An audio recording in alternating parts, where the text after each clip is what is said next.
अब भाई और बहनों, इस बात को और अच्छे से समझने के लिए, क्योंकि सतगुरु भक्ति का मूल होता है मूल, जैसे हमारे शरीर का मूल है स्पाइनल कॉर्ड यानी रीढ़ की हड्डी। रीढ़ की हड्डी में यदि कोई भी जो है वो क्रैक आ गया तो भाई और बहनों हम कोई भी काम नहीं कर सकते, चाहे कितने बड़े पहलवान हैं, हम कुछ भी नहीं कर सकते, हम सिवाय खाट में पड़े पड़े रोने और चिल्लाने के। तो इसी प्रकार सतगुरु भक्ति मार्ग का मूल है रीढ़ की हड्डी है। और जब तक हम रीढ़ की हड्डी को दृढ़ता से नहीं पकड़ेंगे, उसकी पहचान नहीं करेंगे जो भक्ति का मूल है सतगुरु, हम सफल नहीं हो पाएंगे, हम पार नहीं हो पाएंगे। सतगुरु भक्ति की नींव है, नींव फाउंडेशन है।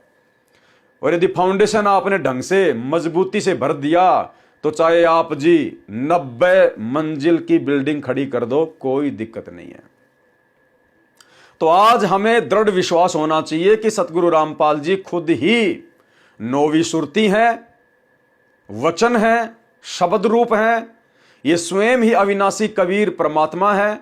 और आज धरती पर 8 सितंबर 1951 से ये अपने विधि विधान अनुसार कि परमेश्वर स्वयं भू होता है, यानी जो स्वयं प्रकट होता है, किसी मां के गर्भ से जन्म लेके नहीं आता, ये स्वयं भू परमात्मा है, स्वयं भू परमात्मा। आपको कैसे दृढ़ विश्वास हो? स्वयं सतगुरु रामपाल जी परमेश्वर जी के छोटे कलयुगी बेटे मनोज के मुख से आज आपको सुनाएंगे, जिस मनोज ने आज से कुछ ही दिन पहले सतलोक आश्रम वालों को अपना इंटरव्यू दिया।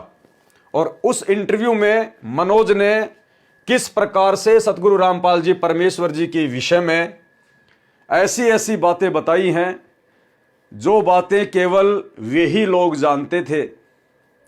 और आज उन्हीं के मुख से सुनकर आप भाई बहनों को विश्वास दिलाया जाएगा कि वास्तव में जो बातें 2024 में गुरुदेव का छोटा लड़का बता रहा है, अरे यही तो सारी बातें पिछले 8-9 वर्षों से साध संगति के माध्यम से ये पवन दास बता रहा है।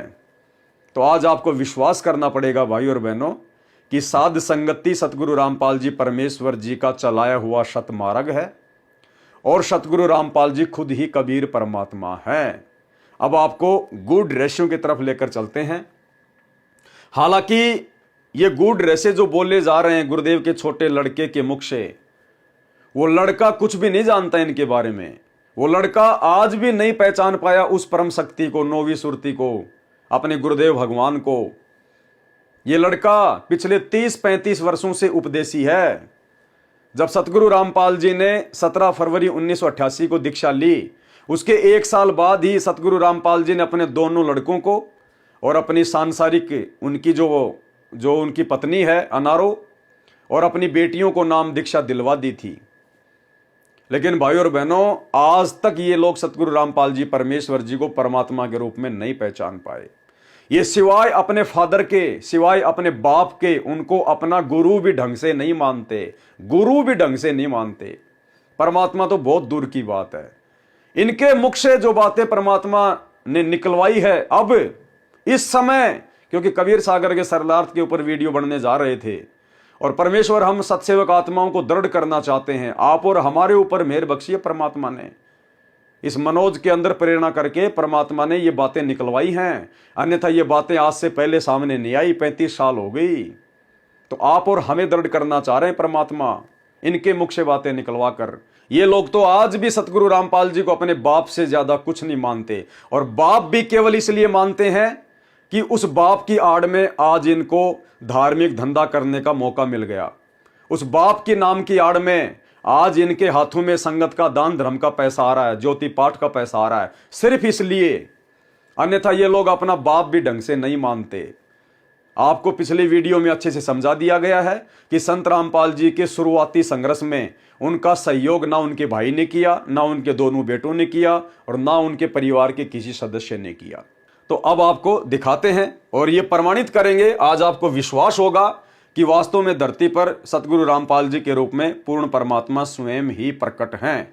और जहां जहां भाई और बहनों विशेष बात आएगी, दास आपको विश्लेषण करके बताएगा। मनोज बता रहा है कि एक समय मेरे पिताजी यानी संत रामपाल जी मुझे दादा गुरुजी के आश्रम में लेकर गए तलवंडी भाई में। और वहां पर जब हम गए तो दादा गुरुजी अपनी जो कुटिया थी उसके अंदर विश्राम कर रहे थे। मैंने और मेरे पिताजी ने अन्य जो वहां सेवक थे, जो सेवादार थे, उनसे कहा भाई हमें दादा गुरुजी से मिलना है। तो उन्होंने कहा कि भाई दादा गुरुजी अभी विश्राम कर रहे हैं, आप लोग इंतजार करो। तो सतगुरु रामपाल जी और उनका छोटा कलयुगी बेटा मनोज, जो उस समय छोटा ही था, दोनों कुटिया के बाहर बैठ जाते हैं और इंतजार करते हैं। उसके बाद जब आदरणीय रामदेवानंद जी की आंखें खुली, उन्होंने अंदर से आवाज लगाई, दरवाजा खटखटाया, तो सेवक दौड़कर गया और सेवक ने जाकर सतगुरु रामपाल जी के आने के विषय में बताया। तो भाई और बहनों, उसके बाद आदरणीय रामदेवानंद जी का क्या रिएक्शन था, यह पॉइंट साबित करेगा कि सतगुरु रामपाल जी स्वयं पूर्ण ब्रह्म परमात्मा है, कबीर देव हैं।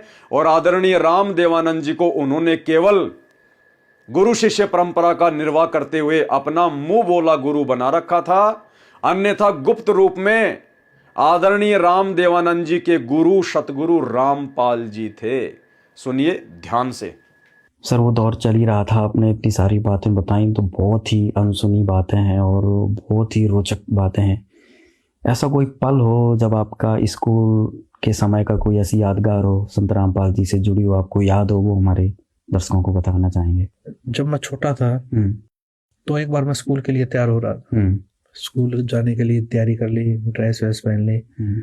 तो पिताजी, ऊपर एक रूम है, हमारा मकान है, उसके ऊपर रूम है, उस रूम से नीचे आए। मैं बोले कहाँ की तैयारी है? मैं बोला पिताजी पापा जी स्कूल जा रहा हूँ मैं। तो पिताजी बोले अच्छा स्कूल की तैयारी है माँ जी। मैं बोला चलो दादा गुरुजी के पास चलोगे? मैं बड़ा खुश हुआ, माँ स्कूल से छुट्टी लगेंगे और दादा गुरुजी के पास जाएंगे। तो बड़ी खुशी हुई, माँ हाँ जी चलूंगा चलूंगा। उसके बाद पिताजी ने मम्मी जी को बोला कि इसको तैयार कर दो और 2 जोड़ी कपड़े डाल दो, हम स्वामी रामदेवानंद महाराज जी के पास पंजाब में तलवंडी बाई जा रहे हैं। तो मम्मी जी ने तैयार कर दिया, मैं चल पड़ा पिताजी के साथ। तो हम तलवंडी बाई पहुंचे। उस समय आना जाना क्या साधन से करते थे? उस समय बस से गए थे, उस समय संत रामपाल जी बस से आना जाना करते थे। अच्छा, संत रामपाल जी बस से गए थे? हाँ, मैं और पिताजी संत रामपाल जी महाराज बस से तलवंडी बाई पहुंचे। तो वो टाइम था लगभग 12-1 बजे का था। 12-1 बजे हुए थे। तो हम तलवंडी बाई, जो स्वामी रामदेवानंद जी महाराज के कई आश्रम है, तो वो तलवंडी बाई, मोगा, चुडानी, नजफगढ़, बहुत जगह आश्रम थे स्वामी रामदेवानंद महाराज के। तो और लाखों की संख्या में स्वामी रामदेवानंद महाराज के शिष्य भी थे। तो हम तलवंडी बाई पहुंचे आश्रम में। पहुंचने के बाद श्रद्धालु जो वहाँ सेवा कर रहे थे सबसे सत्साहिब हुई, तो वहाँ बैठे। तो दादा गुरुदेव जी के बारे में पूछी, गुरुदेव जी कहाँ है? तो बताए जी वो विश्राम कर रहे हैं कमरे में अंदर।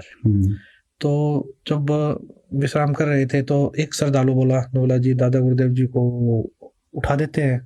तो गुरुजी ने मना कर दिया, नहीं, गुरुदेव जी को सोने दो, जब उठेंगे ना तब मिल लेंगे। ठीक है। इसको कहते हैं भाई और बहनों, वास्तव में एक परम शिष्य की भूमिका। परमात्मा जब कोई रोल अदा करता है उसमें रति मात्र भी कोई कमी नहीं छोड़ता है। स्वयं पूर्ण ब्रह्म परमात्मा संत रामपाल जी और आप और हमारे जैसा एक जीव जिन्होंने सतगुरु रामपाल जी के मुंह बोले गुरु की भूमिका अदा की, अंदर कुटिया में सो रहे हैं, विश्राम कर रहे हैं। और परमात्मा उन सेवकों को यह कहकर कुटिया के बाहर ही बैठ गए कि नहीं, आप मेरे लिए उनको ना जगाएं। जब वे नींद पूरी करके जागें उसके बाद आप उनको संदेशा दें, आप उनसे आज्ञा प्राप्त करें मेरी तरफ से कि मैं उनसे मिलना चाहता हूं, उनके दर्शन करना चाहता हूं। और वे कहेंगे तो ही मैं अंदर प्रवेश करूंगा। ये होता है पूर्ण ब्रह्म परमात्मा की लीला। देखिए आगे। तो हम गुरुदेव जी और दादा गुरुदेव जी का कमरा था, उससे बाहर बैठ गए। तो बाहर बैठ गए तो हम श्रद्धालु जो वहाँ सेवा कर रहे थे वो चाय ले आया, तो हमने वहाँ बैठकर चाय पी। तो चाय पी रहे थे, इतनी देर में अंदर से आवाज आई, खटखट की आवाज आई। तो जो सेवा कर रहा था वो, हाँ, जो श्रद्धालु हमारे साथ बातचीत कर रहा था बैठा था, वो एकदम उठ के अंदर भागा। वो क्या हुआ? पिताजी बोले क्या हुआ? गुरुदेव जी उठ गए हैं। तो वो भागा अंदर। तो अंदर गया तो हम बाहर खड़े थे।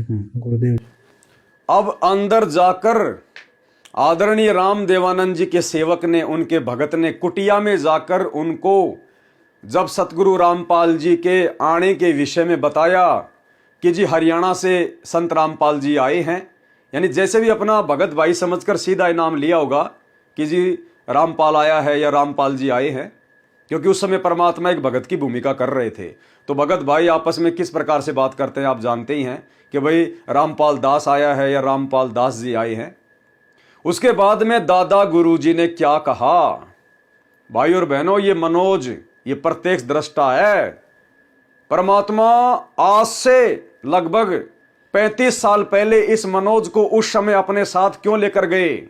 क्योंकि आज 35 साल बाद साथ संगति के माध्यम से जब वीडियो बनेंगे, कबीर सागर के सरलार्थ पे वीडियो बनेंगे, उस समय ये हमारे विश्वास को दृढ़ करने के लिए गवाह बनेगा, गवाह, प्रत्यक्ष दृष्टा बनेगा। ये परमेश्वर की लीला का एक हिस्सा था पूरा का पूरा। अंतर्यामी परमात्मा उनको मालूम था आगे क्या होगा, किस प्रकार से आत्माओं को मैंने दृढ़ करना है। तो जैसे ही सेवक ने जाकर दादा गुरुदेव को बताया कि जी ऐसे ऐसे हरियाणा से रामपाल जी आए हैं, उनका लड़का भी साथ में है, अंदर जो आदरणीय राम देवानंद जी जो अपने आसन पर, अपनी चारपाई पर जो लेटे हुए थे, बैठे और सेवक से कहा कि आपने उनको अंदर क्यों नहीं बुलाया? आपने उनको अंदर क्यों नहीं बुलाया? तो सेवक ने कहा जी आप जी विश्राम कर रहे थे, आप सो रहे थे। तो दादा गुरुदेव ने कहा कि तूने मुझे जगाया क्यों नहीं? तूने मुझे उठाया क्यों नहीं? और उनको बाहर क्यों बैठाया? उस सेवक को भी बड़ा अचंबा हुआ कि एक साधारण से भगत के लिए, हमारे गुरु भाई के लिए, और हमारे गुरुदेव इस प्रकार की बात कह रहे हैं कि उनको बाहर क्यों बैठाया, उनको इंतजार क्यों कराया, अंदर क्यों नहीं लाए? और मैं सो रहा था तो मेरे को जगाया क्यों नहीं? और उसके बाद में जब सतगुरु रामपाल जी ने अंदर प्रवेश किया, जब अंदर प्रवेश किया तो भाई और बहनों, दादा गुरुजी अपने आसन से उठने का प्रयास करने लगे, लेकिन बुढ़ापा बहुत ज्यादा था, अकेले उठ नहीं पाए, लेकिन अपनी तरफ से पूरा प्रयास किया। जैसे गुरुदेव अंदर आए तो हमारे दादा गुरुजी ने अपने आसन से उठने का प्रयास किया। इतने में सतगुरु रामपाल जी गुरु शिष्य परंपरा का निर्वाह करते हुए, क्योंकि साथ में उनका छोटा बेटा मनोज था, अन्य सेवक भी थे। परमेश्वर लीला करता है, पूरी करता है। सतगुरु रामपाल जी और मनोज दोनों ने जाके उनके जो है वो चरण लिए, और जैसे ही नीचे बैठने लगे उनके चरणों में संत रामपाल जी, तो दादा गुरुजी उठने का प्रयास करने लगे और कहने लगे कि आप यहां बैठिए, यानी मेरी जगह आप बैठिए। उस समय तो कोई नाम दीक्षा देने का आदेश भी नहीं था। उस समय तक तो कोई नाम उपदेश देने का अधिकार या सत्संग करने का अधिकार भी संत रामपाल जी को नहीं दिया गया था। और दादा गुरुजी अपने आसन से उठने का प्रयास करते हुए कह रहे हैं सतगुरु रामपाल जी को कि आप बैठिए यहां जहां मैं बैठा हूं। तो गुरुदेव ने कहा कि नहीं नहीं, ये तो आपकी जगह है। तो दादा गुरुदेव बोले नहीं नहीं नहीं, आप बैठिए, आप बैठिए। भाई और बहनों, दादा गुरुजी को परमात्मा ने पहले सब कुछ बता दिया था, और सेम टू सेम 650 साल पहले की तरह वाली लीला चल रही थी, क्योंकि पंडित रामानंद जी को पता था कि ये परमात्मा है, मैं तो झूठ मूठ का गुरु बना हुआ हूं। इसी प्रकार आदरणीय राम देवानंद जी, हमारे दादा गुरु जी को पता था, एकांत में परमात्मा ने उनको सारी बातें बता दी थी कि पुण्यात्मा, अब तेरी सेवा समाप्त हो चुकी है, वो पिछली पीढ़ी का समय आ चुका है, मैं धरती पर आ चुका हूं। और गुप्त रूप में आदरणीय रामदेवानंद जी को सतगुरु रामपाल जी ने दीक्षा दी थी। जैसा कि गुरुदेव हमें कहते हैं ना कि मेरे गुरुदेव ने मुझे प्रथम नाम और दूसरा मंत्र एक बार में ही दे दिया था और सप्ताह के अंदर मुझे सार नाम दे दिया। तो भाइयों और बहनों, इस प्रकार से वो नाम सतगुरु रामपाल जी ने अपने मुंह बोले गुरु आदरणीय रामदेवानंद जी को दिए थे और अपने आसन से उठने का प्रयास करने लगे संत रामपाल जी को बैठाने के लिए, क्योंकि उनको पता था कि सामने ये कबीर भगवान बैठा हुआ है। वो घबरा रहे थे, वो डर रहे थे कि मैं तो खाली झूठ मूठ की लीला कर रहा हूं इनका गुरु बनने की, असली मालिक तो ये हैं। आगे ध्यान से देखिएगा। इंतजार कर रहे थे हम।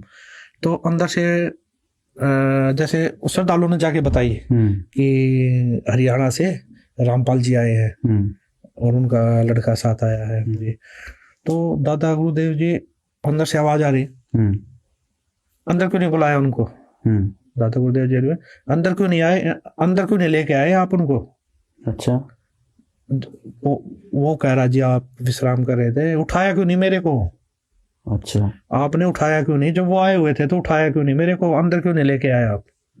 अच्छा। तो एक श्रद्धालु और था, वो भागा आया अंदर से बाहर, बोला जी गुरुदेव जी बुला रहे हैं आपको, अंदर आ जाओ, जल्दी आ जाओ, यानी कि जल्दी ही उसमें आओ। तो गुरुदेव जी बोले, क्या बात हुई? उनको रोका, कुछ बात होगी क्या? कि वो बोले कोई ऐसी बात तो नहीं होगी जिससे दादा गुरुदेव जी स्वामी रामदेव जी हमारे मुझसे नाराज हो गए हो कभी? कोई ऐसी बात तो नहीं हो रखी है? गुरु जी बोले, नहीं जी नाराज नहीं, वो तो यूं कह रहे हैं, वो तो ये दादा गुरुदेव जी ये कह रहे हैं उनको पहले क्यों नहीं बुलाया?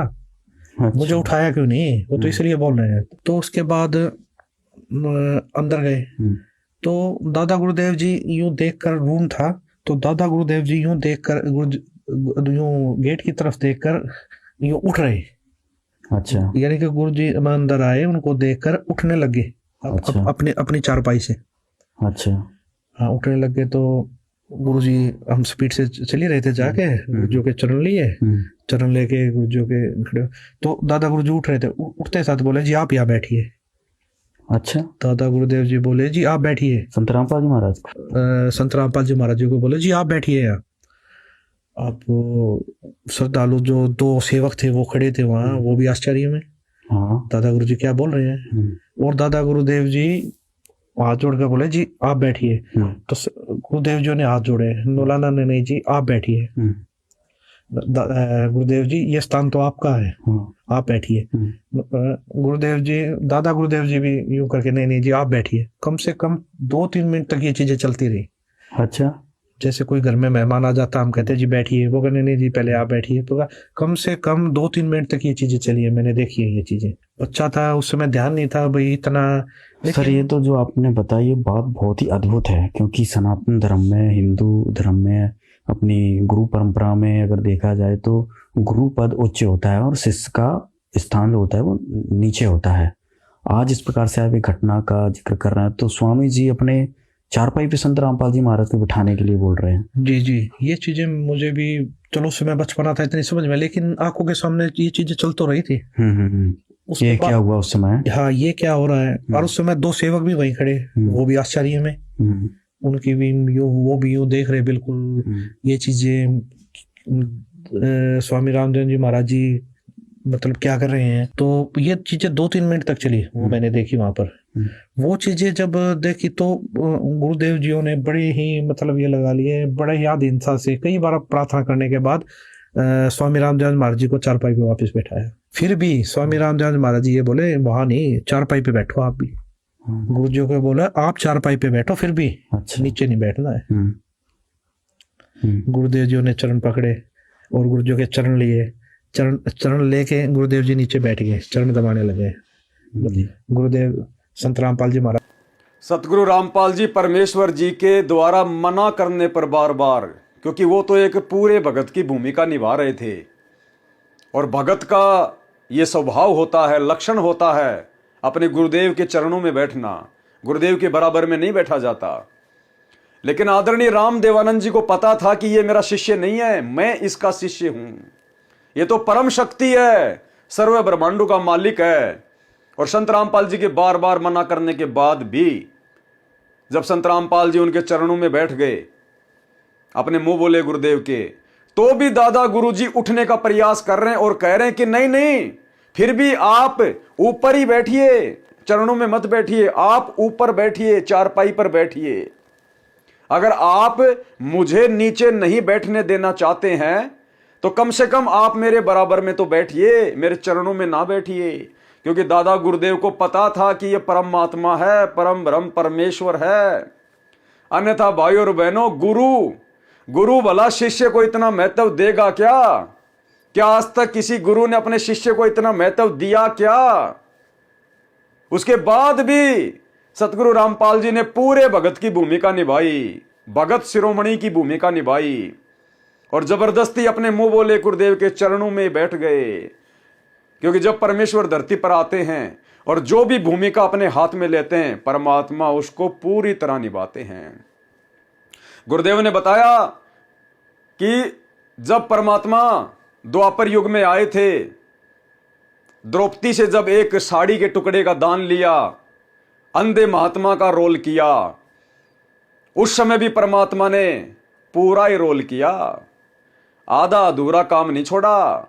और गुरुदेव ने बताया कि जब जब ये परमात्मा धरती पर आता है और जो भी रोल ही अपने हाथ में लेता है, जो भी भूमिका अपने हाथ में लेता है, उसको पूरी निभाता है। ये काल भी धोखा खा जाता है कि ये वो परम शक्ति नहीं हो सकती, ये वो संत नहीं हो सकता, ये जोगजीत नहीं हो सकता, जो इस प्रकार इतनी आधीनी के साथ में और इतनी निर्धनता में जीवन यापन कर रहा है, इस प्रकार से एक आम व्यक्ति की तरह रह रहा है।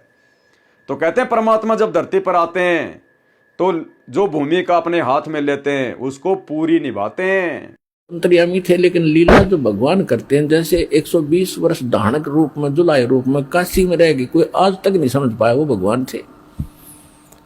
आज समझ में आ गया कि वो परमात्मा थे और हैं और रहेंगे। तो ये लीला ऐसी गजब की करता, कोई सोच भी नहीं सकता यूं भगवान है रह कैसे। तो ये लीला ऐसी गजब की करता, कोई सोच भी नहीं सकता यूं भगवान है रह कैसे। तो ये लीला ऐसी गजब की करता, कोई सोच भी नहीं सकता यूं भगवान है रह कैसे। अंधे की लीला करे थे, अंधे वाली करी पूरी। इस काल को भी धोखा देता है, यही वेद में लिखा है। और यही नानक साहब कहते, ए ठगवाड़ा ठगी देश खरा सियाणा बोता बार, ये धारण के रूप रहा करता है। और खुद कहते भगवान सोचल सीधर मैं करूं अपने जन के काज। तो वही भूमिका सतगुरु रामपाल जी ने आज वर्तमान में पूरी निभाई है। आगे सुनिए। बड़े याद इंसान से कई बार प्रार्थना करने के बाद स्वामी रामदेव महाराज जी को चारपाई पे वापस बैठाया। फिर भी स्वामी रामदेव महाराज जी ये बोले वहां नहीं, चारपाई पे बैठो आप भी। गुरु जी को बोला आप चारपाई पे बैठो, फिर भी अच्छा, नीचे नहीं बैठना है।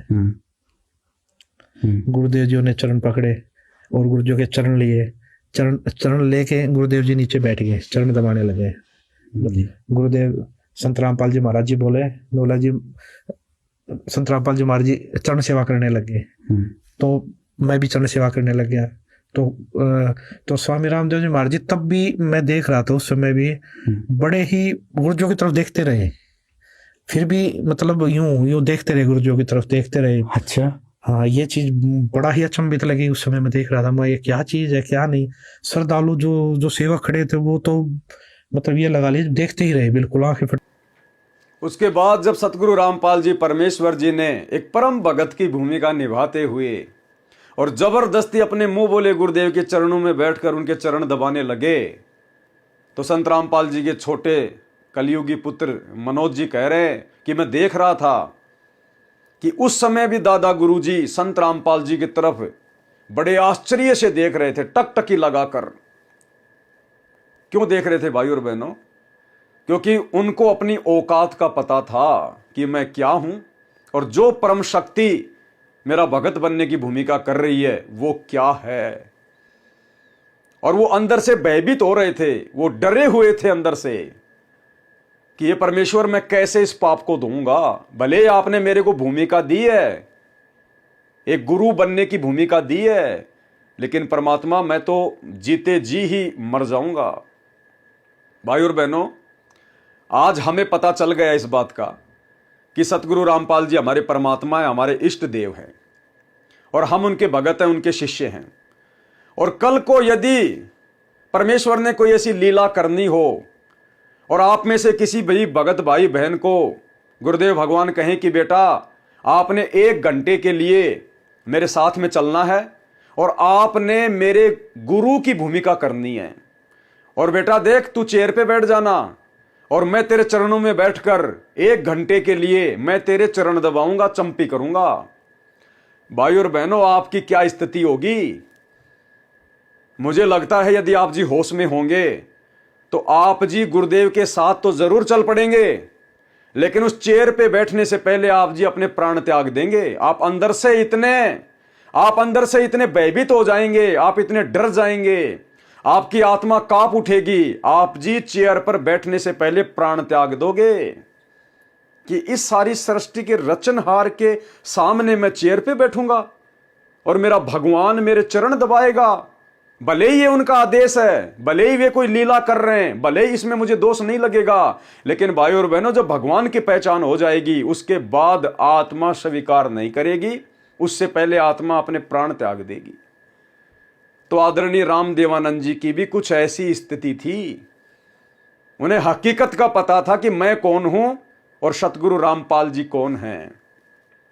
इसलिए 100 साल से ज्यादा उम्र में भी जब संत रामपाल जी को उन्होंने सामने देखा अपनी कुटिया में, तो अपने आसन से उठने का प्रयास कर रहे हैं, जबकि अकेले से उठा नहीं जाता था। उठने का प्रयास कर रहे हैं पूरा। इतने में गुरुदेव जाकर चरणों में बैठ गए और उसके बाद दादा गुरुजी उठते हुए कह रहे कि नहीं नहीं नहीं, चरणों में ना बैठिए, यहां ना बैठिए, आप ऊपर आइए। यानी वो खुद अपने आसन से नीचे बैठना चाहते थे और सतगुरु रामपाल जी को अपने आसन पर बैठाना चाहते थे, लेकिन वहां पर और भी सेवक खड़े थे और परमेश्वर एक भगत की भूमिका कर रहे थे, इसलिए आसन गुरुदेव ने ग्रहण नहीं किया। और बार बार उनके कहने पर भी गुरुदेव जबरदस्ती उनके चरणों में बैठ गए, तो भी दादा गुरुदेव ने कहा कि जी नहीं नहीं, कम से कम आसन में मेरे बराबर तो बैठ जाइए, मेरे चरणों में ना बैठिए। लेकिन गुरुजी जबरदस्ती चरणों में बैठ गए और उसके बाद दादा गुरुजी संत रामपाल जी की तरफ टकटकी लगाकर देख रहे हैं कि देखो ये क्या परम शक्ति है। हे भगवान, आपसे बड़ा लीलाधर कौन हो सकता है? सारी सृष्टि के मालिक होकर इतनी आदीनी। क्योंकि परमात्मा एक भगत की जब भूमिका अदा करते हैं तो अपने फॉलोवर को एक शिक्षा देते हैं कि अपने गुरुजी के सामने एक भगत को किस प्रकार से व्यवहार करना चाहिए। क्योंकि परमात्मा भगत शिरोमणि की भूमिका भी खुद ही निभाते हैं। आगे सुनिए, एक और घटना का जिक्र करेंगे मनोज जी, वो भी आपको सुनाते हैं।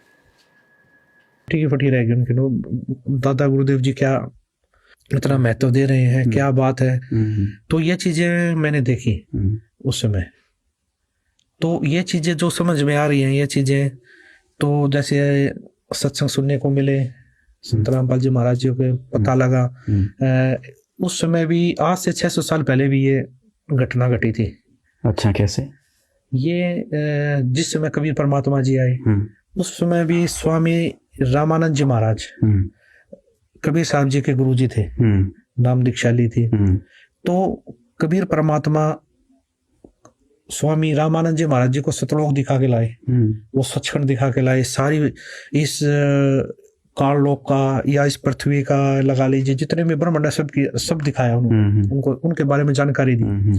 तो ये सारी जानकारी मिलने के बाद स्वामी रामानंद जी महाराज जी को भक्ति का ज्ञान हो गया, उस सचखंड का ज्ञान हो गया।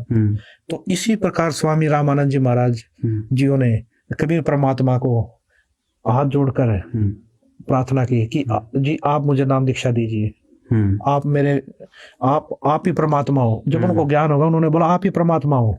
अच्छा, तो मैं कैसे बैठ सकता हूँ जी ऊपर, कैसे मैं आपका गुरु हो सकता हूँ। तो ये चीजें जब देखी, ये चीजें उस समय भी ये घटना घटी थी, ये विचित्र घटना हुई थी उस समय भी। तो स्वामी कबीर परमात्मा ने स्वामी रामानंद जी महाराज जी को भी यही बोला था उस समय कि जी गुरु और शिष्य, गुरु और शिष्य का नाता है, ये बना रहेगा, ये भक्ति काल का कलयुग तक कबीर परमात्मा बोले ये चीजें चलेंगी, अरे वहां तक लेके जानी है हमें, तो आप मेरे गुरु रहो, मैं आपका शिष्य रहूंगा। और ये भक्ति, जो भक्ति युग है, ये गुरु शिष्य का नाता बना रहेगा, ये मेरी आपसे प्रार्थना है। तो ये चीजें अब जो देखने को मिल रही है, ये चीजें कुछ मुझे तो लगा वही बिल्कुल, ये तो वही घटनाक्रम जो अभी आपने 600 वर्ष पहले कबीर जी का बताया, वही घटनाक्रम इस समय आपने जो देखा, ये तो बहुत ही अद्भुत बात है। जो हमारे दर्शक हैं वो इस घटना को देखकर समझ सकते हैं कि ये तो बिल्कुल प्रत्यक्ष दृष्टा थे मनोज जी वहाँ पर।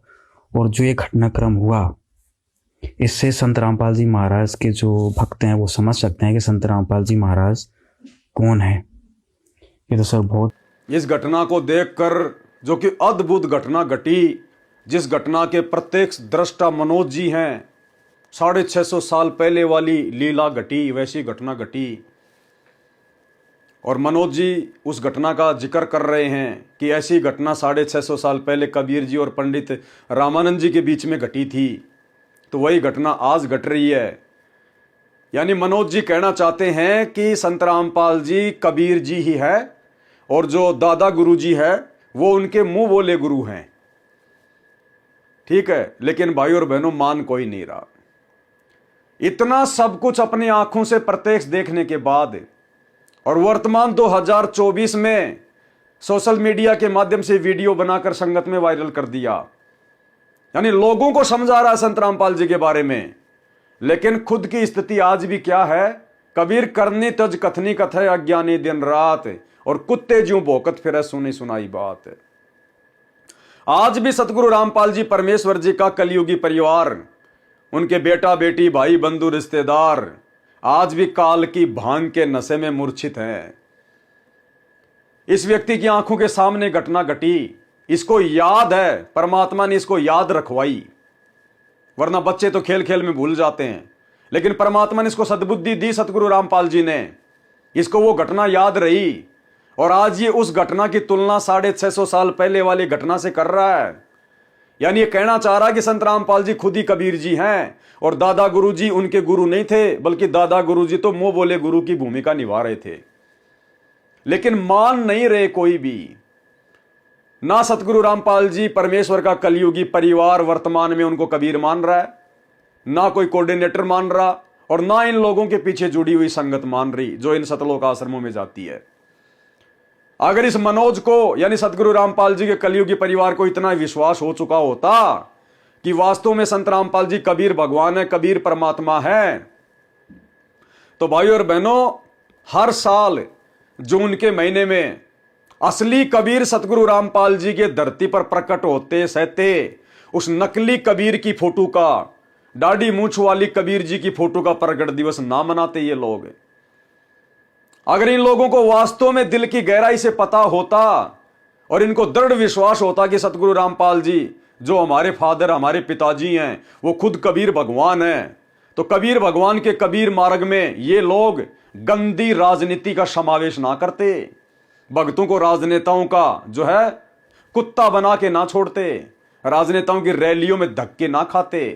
ये दोनों भाई मनोज और वीरेंद्र राजनेताओं के वर्तमान में तलवे ना चाटते, जगह जगह जाकर सत्संग के नाम पर संगत को इकट्ठा करके राजनेताओं को वोट बैंक ना दिखाते, ये गुंडों की सीबीआई जांच का समर्थन ना करते भगत होकर, क्योंकि जब पता चल जाए कि कबीर भगवान खुद मेरा बाप है, मेरा गुरु खुद कबीर है और मैंने तो मोक्ष प्राप्त करना है, फिर वो गुंडों के तलवे नहीं चाटेगा। गुंडों की सीबीआई जांच का समर्थन कभी संत नहीं करते।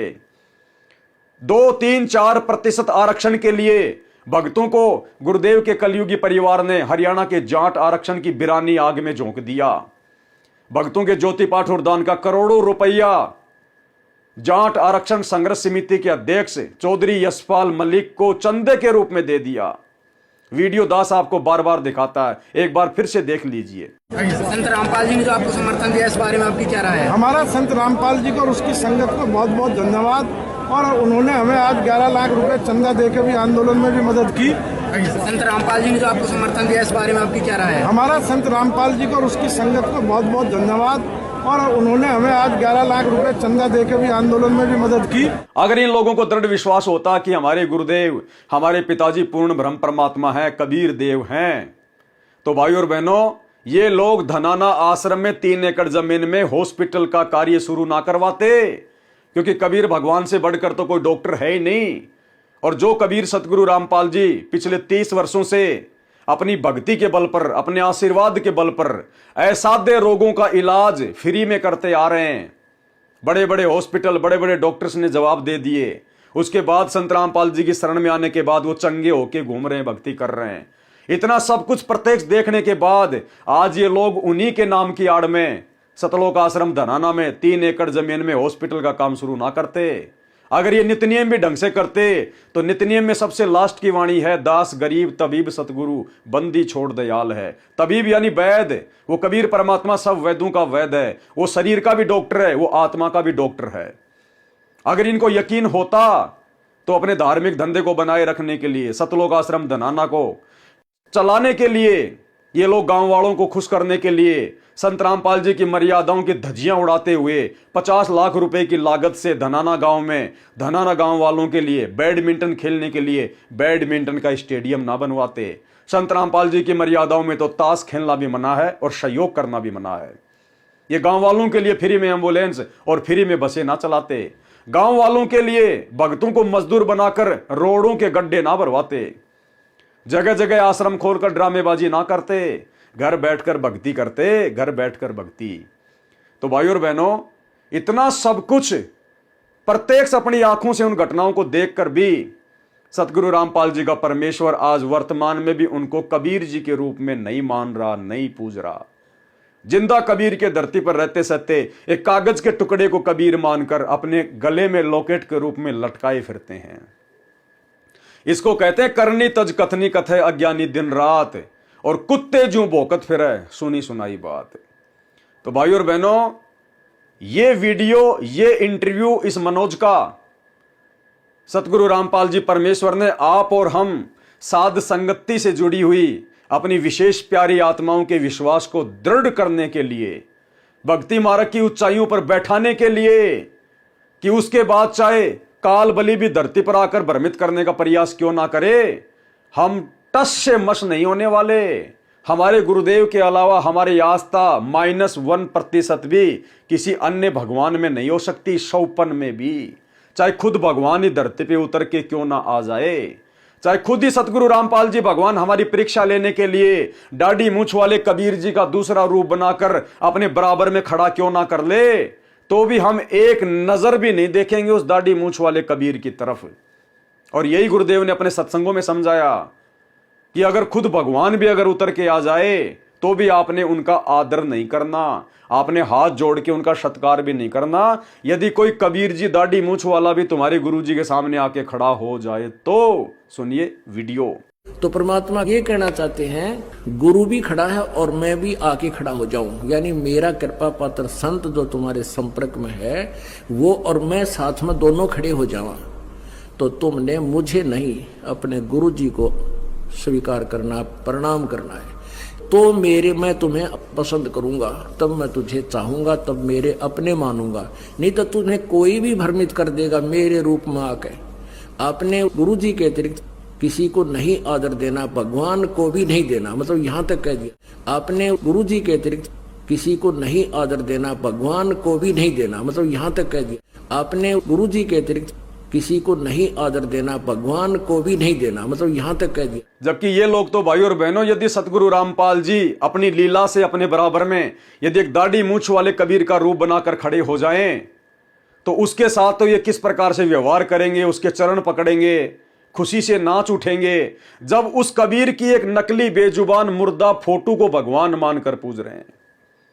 तो भाई और बहनों, ये लोग भक्ति मार्ग में 2024 तक तो पूरी तरह से विफल हैं, पूरी तरह से फैल हैं। इनके भेजे में कुछ भी नहीं समाया। रत्ती भर भी संत रामपाल जी का तत्व ज्ञान, एक बूंद भी संत रामपाल जी के तत्व ज्ञान की उनके परिवार के दिलो दिमाग में नहीं समा पाई है। ये तो आप और हमारे विश्वास को आगे बढ़ाने के लिए परमात्मा ने इसका इंटरव्यू हमारे सामने लाके रख दिया, ताकि पिछले 8-9 साल से ये पवन दास जो सात संगतियों के माध्यम से यही सारी बातें भोंक रहा है, वीडियो बन चुके हैं, ताकि भाई बहनों को जो सात संगति से जुड़े हुए हैं उनको दृढ़ विश्वास हो जाए कि वास्तव में यदि संत रामपाल जी का कोई सच्चा मार्ग वर्तमान में है तो केवल साध संगति है जिस पर संत रामपाल जी की फुल टू फुल दया है।